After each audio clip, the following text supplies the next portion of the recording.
Welcome everyone. This is Srinivas Rao, Assistant Professor in Microbiology, Department of Microbiology, DRR Government College, Jadcherla. Today, we'll discuss on topic microbial growth. This topic is exclusively for third semester students. Before we are going to discuss about microbial growth, we'll have an idea on what is growth. Everybody aware that growth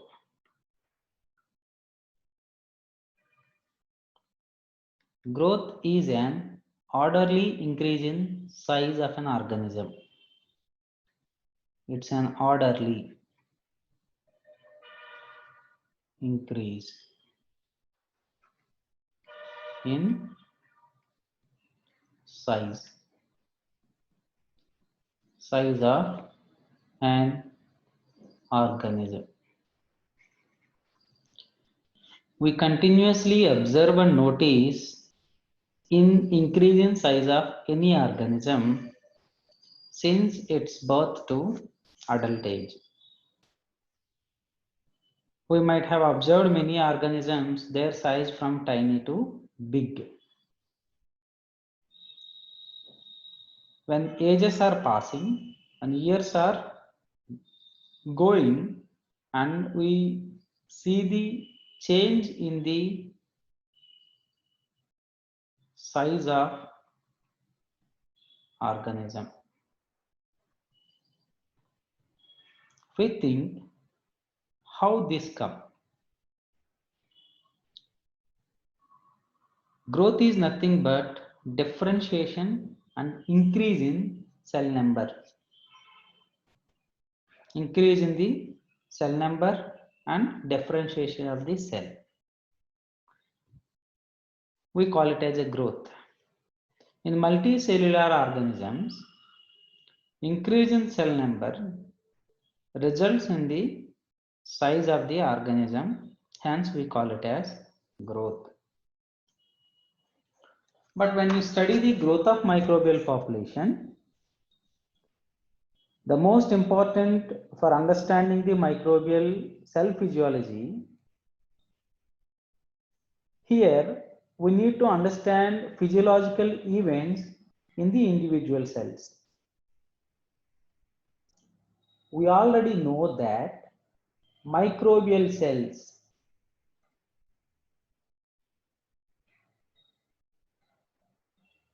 are unicellular. They are unicellular, means here single cell.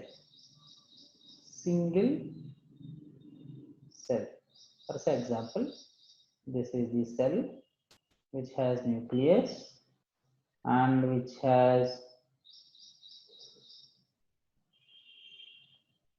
we have a cell membrane, and this is the cytoplasm inside, and this is the cell wall, and it's a cell. This cell exclusively acts as organism. Now we will see the growth and differentiation of this cell. Now this cell should turn to 2. Whenever there is a turn of one cell into 2 cells, we call it as growth. We call it as growth.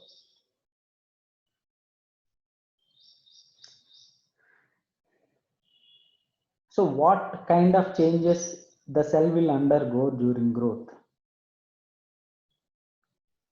So the important aspect of growth physiology and analysis of the growth should be done well.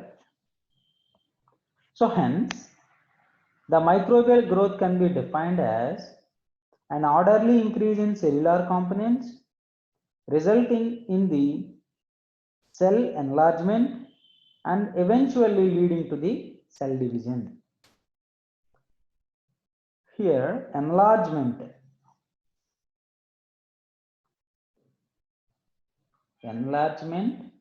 and eventually leads to the big cell slowly enlarges and it divides into two. This we call it as growth.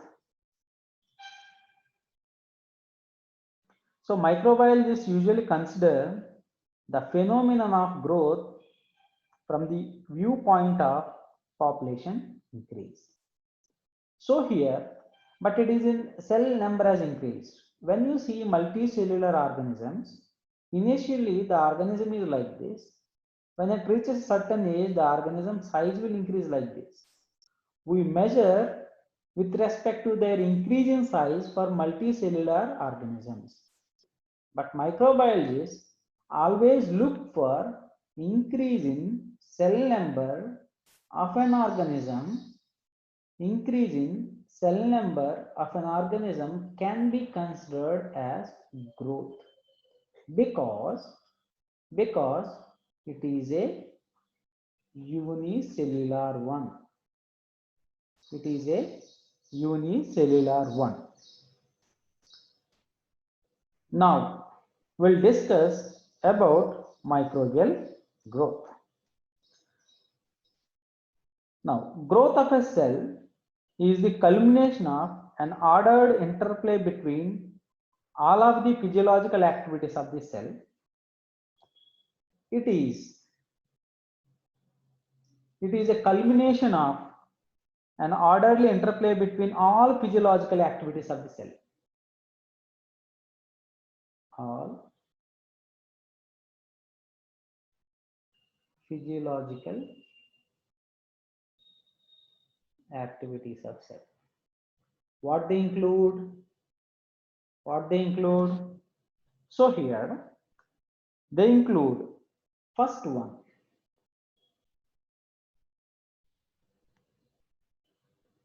entrance of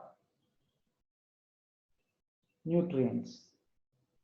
Entrance of nutrients into the cell, and second one is conversion of these compounds into conversion of nutrients into energy yielding compounds, and next one is replication of chromosome,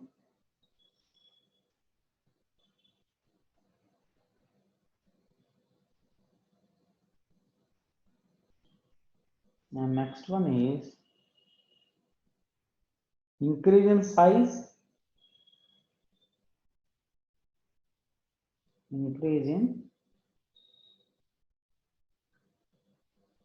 and mass. Next one is division. These are the four main physiological activities usually occurs in the cell. What the first one? First one is entrance.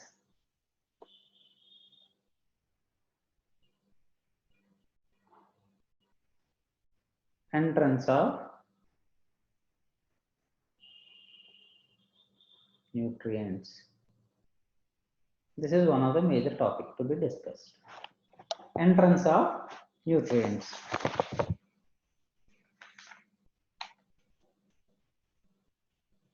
First of all, we should know what are nutrients.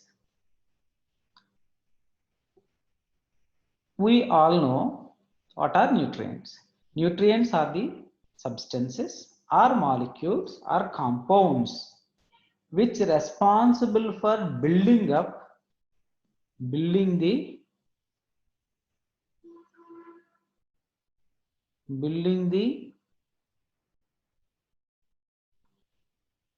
cellular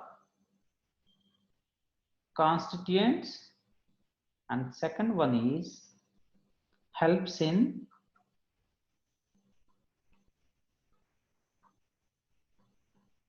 generation of energy. Any molecule can be called as a nutrient, must have an ability to help in construction of the cellular constituents and providing energy to the cell. Such components we call as nutrients. We all know very well that nutrients are classified into three major types. Nutrients are classified into three major types according to the requirement of the cell. First one is macronutrients. Second one is micronutrients. And third one is growth factors.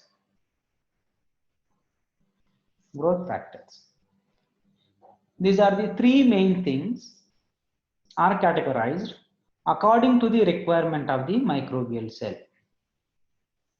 Now we'll talk one by one. Now what are macronutrients? Macronutrients. The name itself implies macro means the molecules which require huge quantity. Huge quantity. Micro means less in quantity. And growth factors, these are essential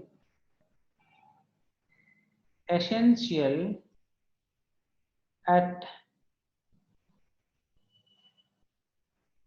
important functions, are essential for important regulations. We call them as growth factors. Now we'll talk about macronutrients. What are macronutrients?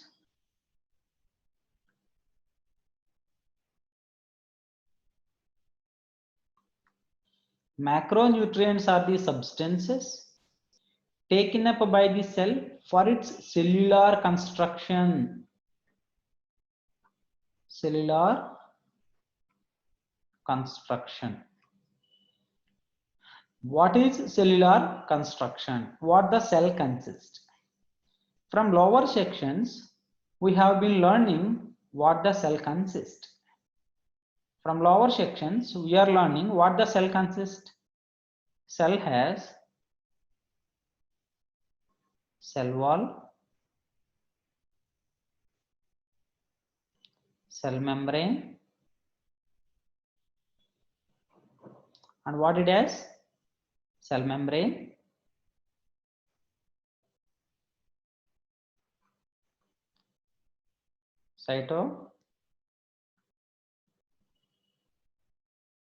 cytoplasm,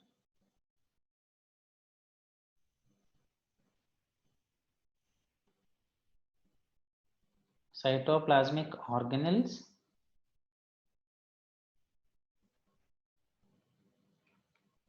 and nucleus,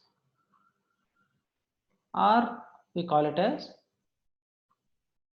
nucleoid because it is a prokaryote bacteria. If it is other organisms, we call them as nucleus. These are parts of the cell. These are parts of the cell. Cell wall, we have cell wall. We have a cell wall. We have cell wall, cell membrane, cytoplasm, cell organelles, and nucleus. Everything in the cell is made by some elements or by compounds. Many of you might have learned in lower sections about, are aware of biochemistry. You all know that chemistry is the study of atoms, molecules, compounds, their properties, structure, analysis, reactions, and everything. What about biochemistry? Biochemistry, the subject learns about chemistry of a cell. Cell chemistry. Cell chemistry can be called as biochemistry. Means here the cellular structure, as I said earlier, the cellular structures or cellular constituents are made by which kind of elements and compounds, what they include, what they made by. Suppose you all know that any material is composed of some components. You all are microbiologists studying or learning microbiology. You know that baker is made by what? You know that Petri plate is made by what? You know Bunsen burner is made by. We use different kind of materials for making of a particular device or equipment or a glassware. The same manner, the cell is also made by different kind of elements and compounds. If you look them, what they are. It's not a unknown fact that it's a known one. Those who study chemistry, everybody know about periodic table.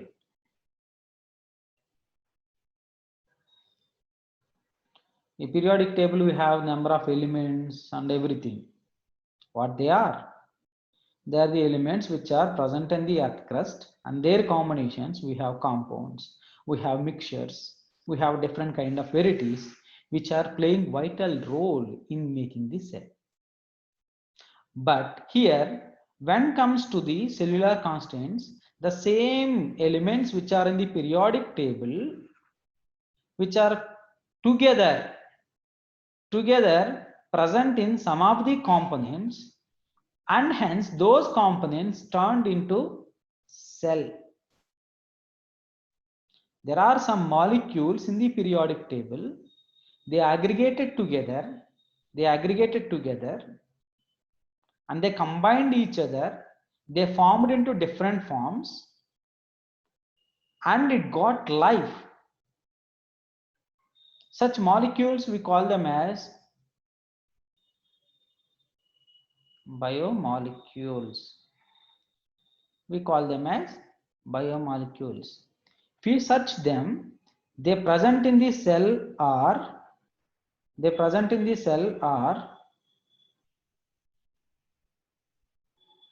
they are carbon, oxygen, hydrogen, nitrogen, phosphorus, sulfur, calcium, and you have magnesium, manganese, iron, selenium, vanadium, zinc, chlorine, iodine, potassium, sodium, so on. All these are some of the elements you found in the periodic table, but they are also present in the cell, but their combinations has given a life. Now we call it as a cell. Don't get confused. I just kept a heading of bacterial growth, but I am talking about all this stuff. Yeah. Now we are in the first point where the entrance of nutrients. One should know what are the nutrients. Without knowing nutrients, how they would go? Yeah. It's an interlinked topic in microbial growth. We'll discuss all the topics one by one according to these 5 major points. These nutrients categorized into macronutrients, micronutrients, and growth factors. The macronutrients are the nutrients which required in a large and huge quantities which supplies to the cell, hence their cellular constants are going to made. Their cellular constituents are going to made. What are the cellular constituents? Cell wall, cell membrane, cytoplasm, cytoplasmic organelles, and nucleus. You all studied in lower sections about the compositions of all these things. When you see, I'm not going to discuss them much more detail here. If you see all these 5 constituents, where you will find majorly carbon. Majorly you will find carbon. You will see the carbon, you will see oxygen, you will see hydrogen, you will see nitrogen, phosphorus, sulfur. Without all these are the elements, there is no construction. Why? I'll tell you. Again, I'll come to the topic called as biomolecules. What the biomolecules include? Biomolecules largely includes carbohydrates, lipids, amino acids, and nucleic acids. Amino acids to proteins and nucleic acids to DNA and RNA.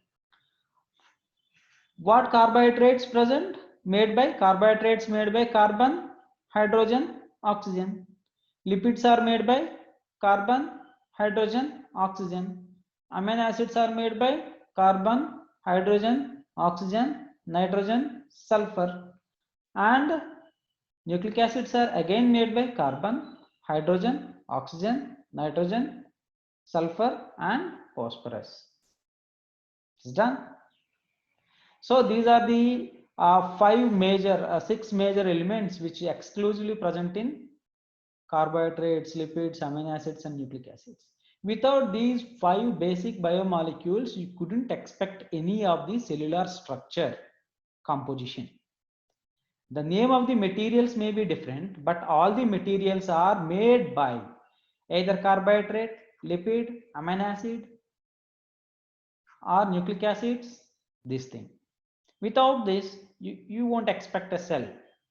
And without this, the cell won't have a life. That's why these molecules are called as biomolecules.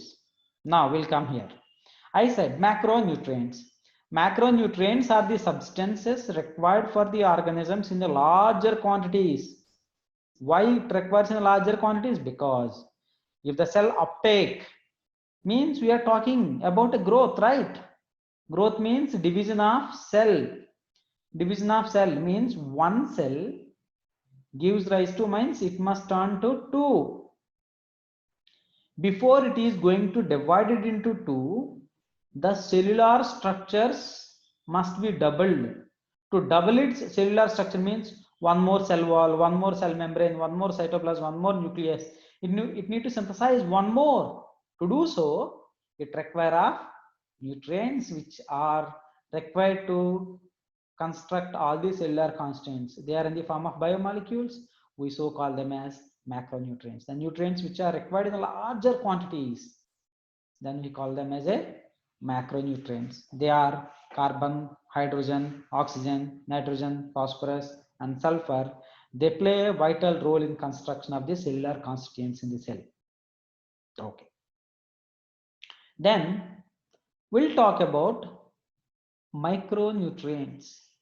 What are these micronutrients? Micronutrients are the nutrients which are required for the cell, in a limited quantities, but they play a major role in enzymes. Means they play a major role in structural role in the enzymes, or some of them act as cofactors, catalyst, and they run physiological activities. The macronutrients used for the constructions, whereas micronutrients are used for the to run cellular activity. To run the cellular activity. To run cellular activity. What is cellular activity? Yes, we are very much aware of cellular activity. What is cellular activity? See, second point. The conversion of the nutrients into the energy yielding compounds. Conversion of nutrients into energy yielding compounds. Of course, here entry of nutrients are also cellular activity, but which includes from entry of nutrients to the whole process up to division and synthesizing of the another more cell comes under physiological activity. It runs exclusively with the mediation of a special type of components called as enzymes. The enzymes to do function in the cellular system, they require of some of the cofactors and coenzymes, which may be in a metallic form or non-metallic form. But the cell truly requires them, essentially requires them, but the cell requires in trace amounts. The cell requires in very less quantities. Hence, we call them as micronutrients, which includes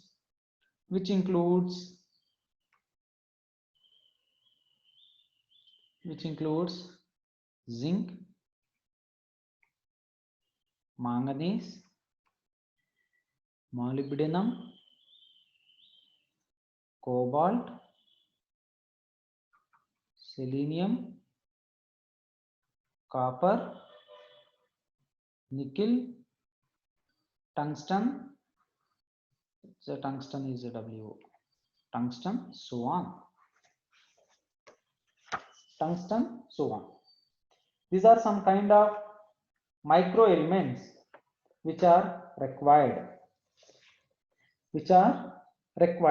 Among all these, these are a part of some enzymes. Apart from that, you have,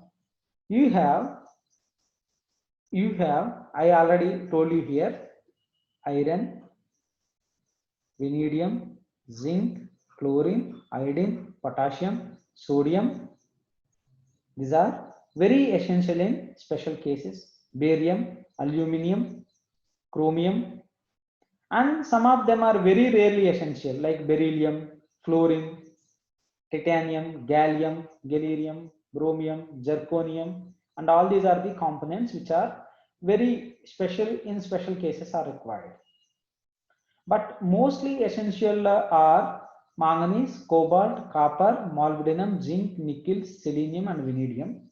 And always essential minor elements are, we have rubidium, manganese, iron, calcium, sodium, chlorine. These are the nutrients which are required for the cell to carry out various functions. We see the carbon, oxygen, hydrogen, nitrogen, sulfur, they are major cellular constituents. Phosphorus present in the nucleic acids. Potassium helps in the cationic exchange of the cell. Magnesium acts as a cofactor. Calcium acts as in many of the enzymatic activities and transportation and provision of the heat resistance ability. And iron helps in the formation of the cytochromes and pyridoxines and other iron sulfur proteins. And sodium helps in the transportation process and osmoregulations. And chlorine helps in the important inorganic anion on the cell. These are some of the roles of the, and we have zinc present in the alcohol dehydrogenase enzyme and DNA polymerase enzyme, and manganese helps in the mitochondrial superoxide dismutase, molybdenum nitrate reductase and nitrogenase enzyme, selenium present in the glycine reductase, cobalt helps in the synthesis of the B12, copper helps in the cytochrome oxidase, means it mainly helps in the transportation of the electrons, and nickel helps in the urease and hydrogenase, tungsten in the protein, it present in the format dehydrogenase. If you see every trace element, as I said, they are acting as cofactors and coenzymes in the role of enzymes to run the physiological activities. What the other one? Another one is a growth factor. We'll see what is a growth factor.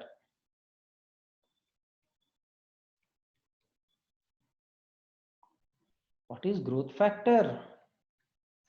What is a growth factor? Growth factors are organic compounds like micronutrients required in small quantities, but they include vitamins, amino acids, and purines and pyrimidines. What they include? These will include, these are also like macronutrients, but which they include vitamins and amino acids, purines, and pyrimidines. These are the bases which are mainly present in the nucleic acids. See, the growth factors, vitamins are the most commonly needed because growth factors require for to perform special kind of activities in the cell. So here there are some vitamins which functions in the microorganism. We know that when you see para-aminobenzoic acid is a vitamin, para-aminobenzoic acid, which act as a precursor of folic acid, PAB, para-aminobenzoic acid. Biotin, which helps in the fatty acid synthesis, and lipolic acid helps in the transfer of decarboxylation. Nicotinic acid helps in the electron transfer.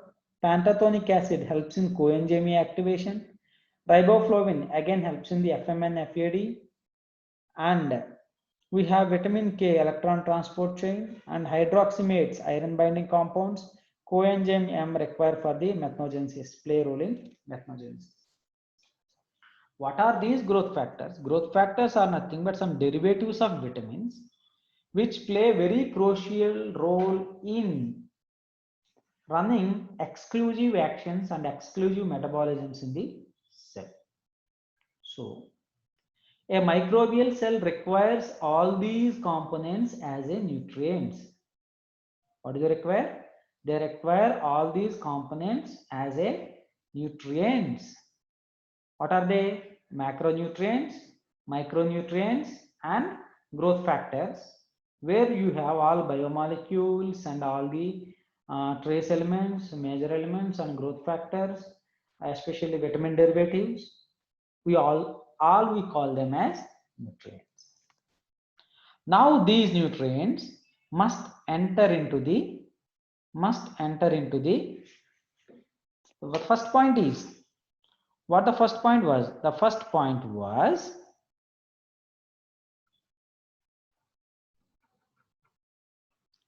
entrance of nutrients into microorganism. How do they enter? Entrance of nutrients into the microorganism. There are some mechanisms. There are some mechanisms of entry of nutrients into microorganism. First one is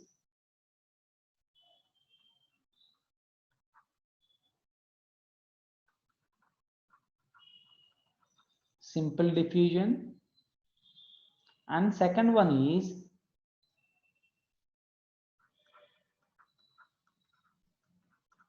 facilitated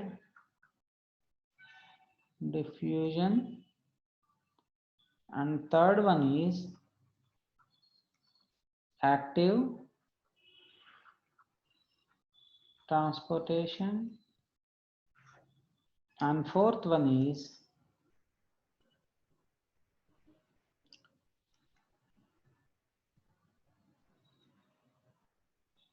group translocation. Fourth one is group translocation. Now we have simple diffusion, facilitated diffusion, active transportation, and group translocation. These two together we call as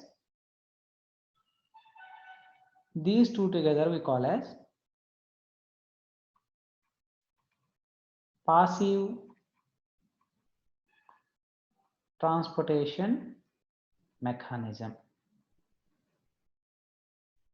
and these two together we call as we call as active transportation. You all know very well what is passive and what is active. Passive means freely. Active means here just pay something, paying something. Okay, now we'll discuss about all the 4 topics. For today's section, we'll talk up to facilitated diffusion. Now we'll talk about diffusion now. The first topic is simple. The first topic is simple, or we call it as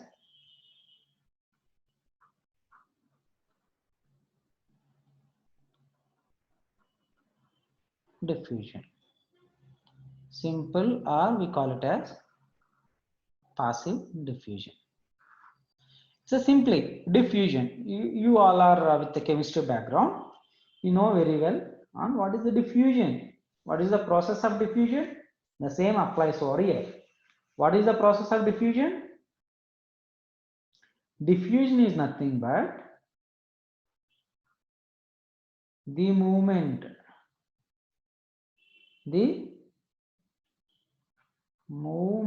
of solutes or nutrients from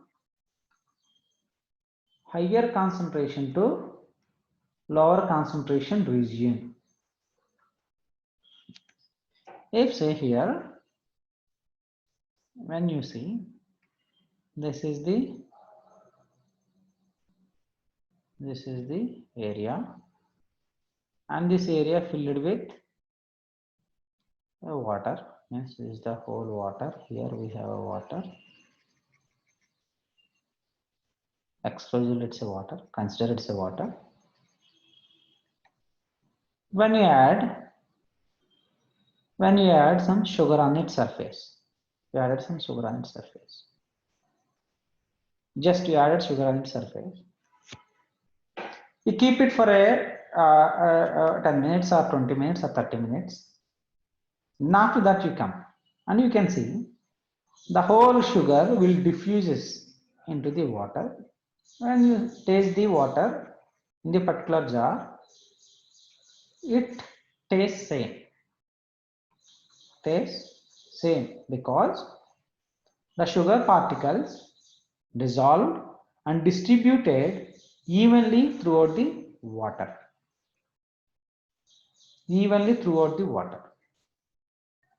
It's a simple process and simple example of the diffusion. Or else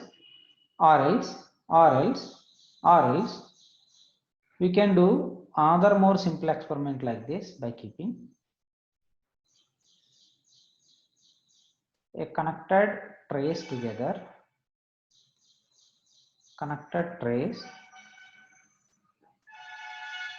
These are two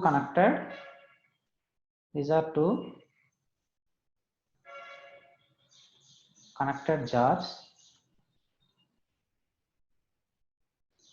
These are two connected jars, and here the two connected jars are filled with water here. So only exclusive water up to particular mark here. Say just water, fresh water, drinking water. And to this, for any one of the tray, you added a sugar. To this only you added sugar here. Initially, when you taste the water of this particular well, you will taste it tasteless. If you keep it for 1 hour, let the sugar will dilute and dissolve, and keep it for some time.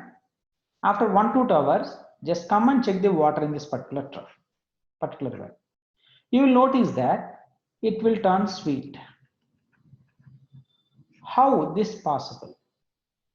Yeah, this process we call it as a diffusion. The process of movement of solutes from higher concentration to the lower concentration.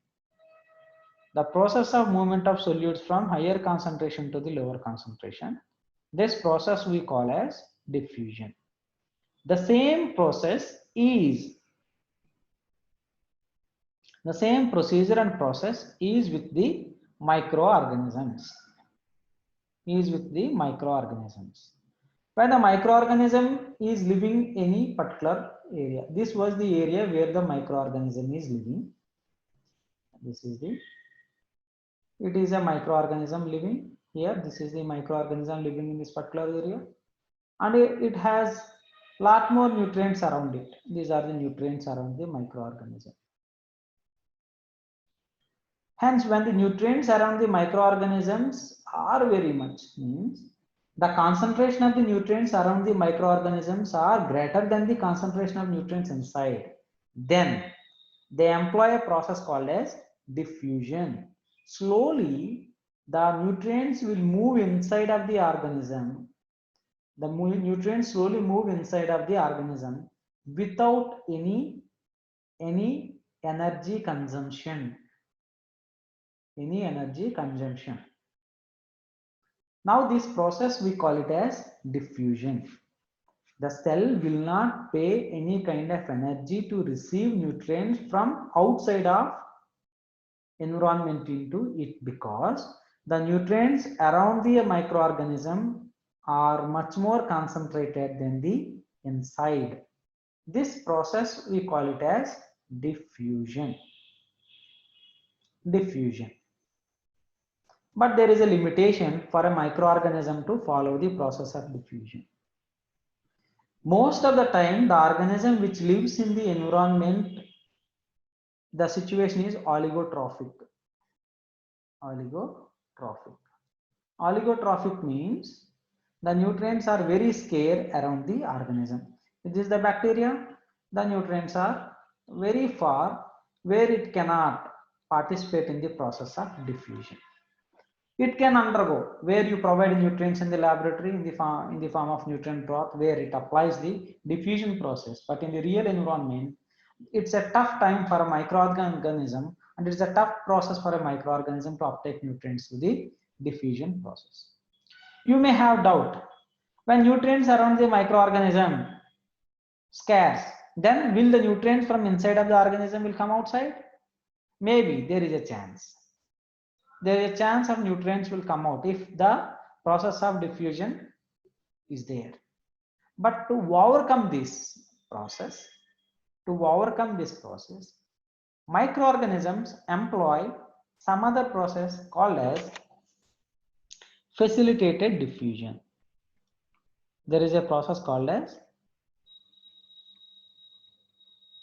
facilitated diffusion. What the facilitated diffusion has? Very simple. If this is the cell membrane, and cell membrane has some special kind of structures, protein structures. There are some special kind of protein structures like this. These proteins we call as permeases. We call them as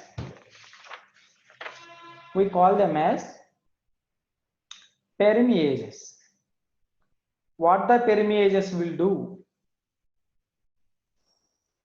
The permeases responsible for the transportation of the nutrients across the membrane. So they have a kind of mechanism that they allow the nutrients into the cell. But when they reaches the concentration gradient equal in both the sides, this permeases remains closed. Means these are the channels. Means these are the channels through which the nutrients will come inside. I will draw here. I'll draw here. I'll draw here. This is the cell membrane, and I'll draw in different. Yeah.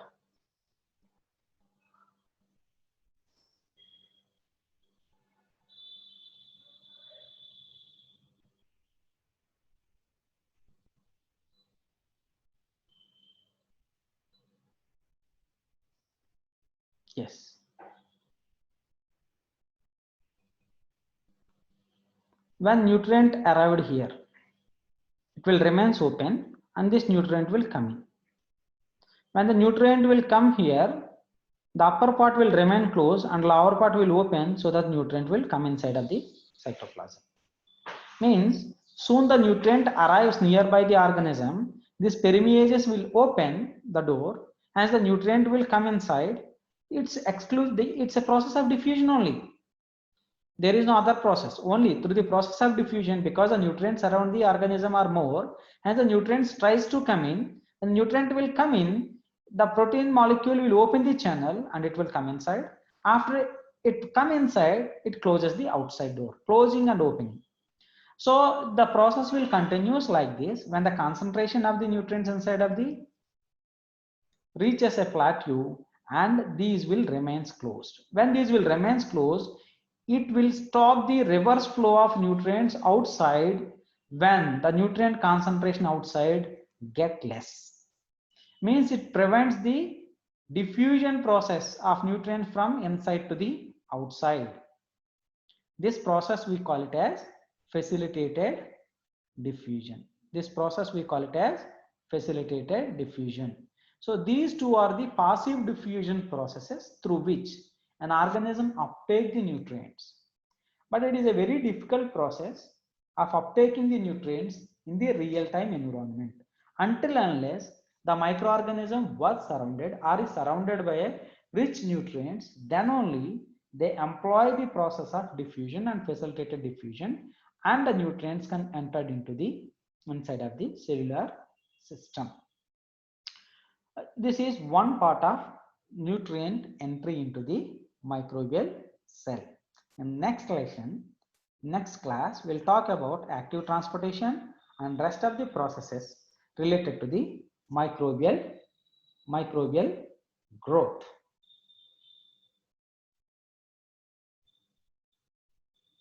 Thank you.